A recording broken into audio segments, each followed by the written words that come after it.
सतीश चव्हाण यांनी भाजपमध्ये प्रवेश केलेला काय सांगा? आज सन्मान्य राणेसाहेबांच्या सूचनेनुसार आमचे जुने पण हक्काचे सहकारी सन्मान्य सतीश सावंत साहेबांनी परत एकदा भारतीय जनता पक्षाच्या परिवारामध्ये आमच्या जिल्हाध्यक्ष प्रभाकर सावंतजींच्या उपस्थितीमध्ये आज प्रवेश केलेला आहे.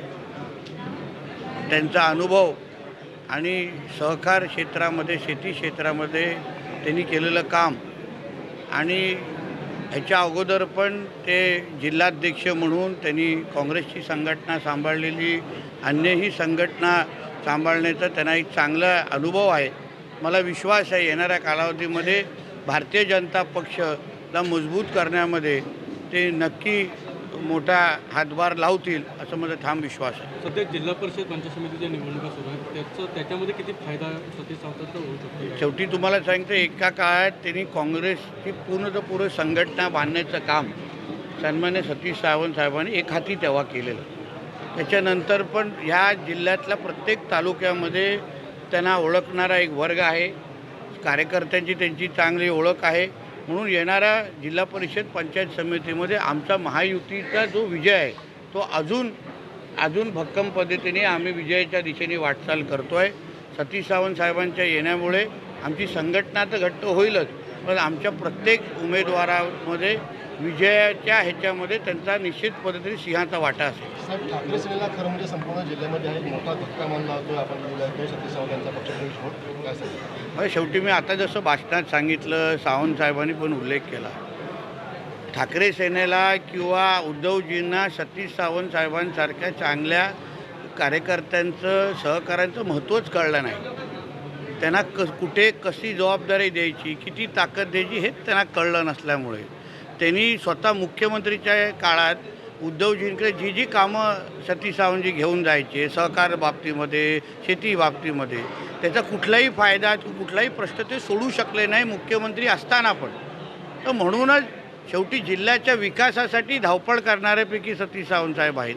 आणि त्यांना कळलं की आज राज्यात, केंद्रात आणि जिल्ह्यात आज भारतीय जनता पक्ष आणि महायुतीची सत्ता आहे. आणि म्हणून जिल्ह्याचा विकास करायचा असेल, सहकार आणि कृषी क्षेत्रामध्ये काम करायचं असेल तर भारतीय जनता पक्ष आणि महायुतीशिवाय दुसरा पर्यायच नाही. आणि म्हणून मला असं वाटतं की त्यांनी योग्य वेळी योग्य निर्णय घेतलेला आहे. 1990चे सर्व कार्यकर्ते सध्या बघितलं तर दादांच्या आता संपर्कात यायला लागले.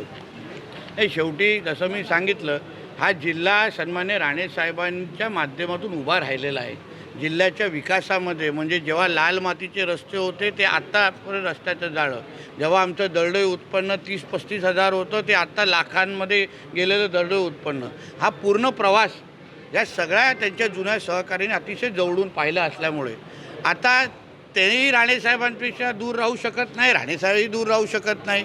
यावर्षी राणेसाहेबांच्या 75वा वाढदिवस आहे आणि त्या वाढदिवसाच्या निमित्ताने हे त्यांचे सगळे जुने सहकारी एकत्र मिळून अगर त्यांना ताकद देत असतील तर ह्याच्यापेक्षा चांगली गोष्ट कुठलीच नाही.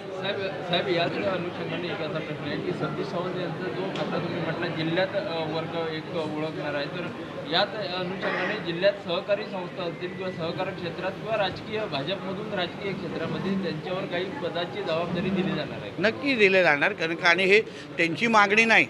त्यांनी सांगितलं की मला फक्त काम करायचं आहे.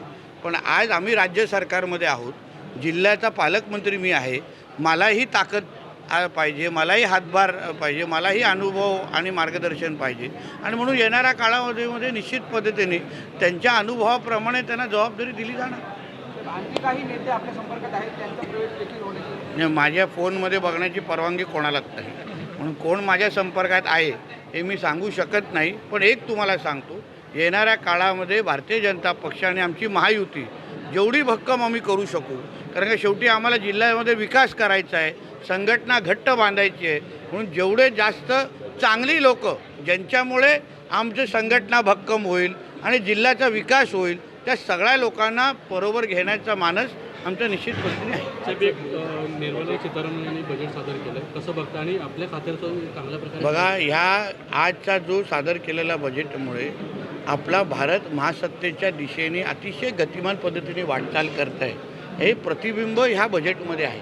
ज्या प्रमाणामध्ये प्रत्येक वर्गाला, प्रत्येक क्षेत्राला योग्य पद्धतीने न्याय देण्याचं काम ह्या बजेटच्या माध्यमातून झालं आहे. त्यासाठी मी आदरणीय प्रधानमंत्री साहेब, आदरणीय आमच्या अर्थमंत्री मॅडम यांचं मी मनापासून अभिनंदन करतो. माझ्या दोन्ही खात्याच्या अंतर्गत म्हणजे बंदर क्षेत्रामध्ये, शिपिंग क्षेत्रामध्ये, मेरिटाईम क्षेत्रामध्ये आणि मत्स्य क्षेत्रामध्ये मोठ्या प्रमाणामध्ये निधीची तरतूद केली गेलेली आहे. येणाऱ्या काळामध्ये बंदर आणि शिपिंग क्षेत्रामध्ये आपला भारत देश हा 1 क्रमांकावर असेल असा मी ठाम विश्वास व्यक्त करतो.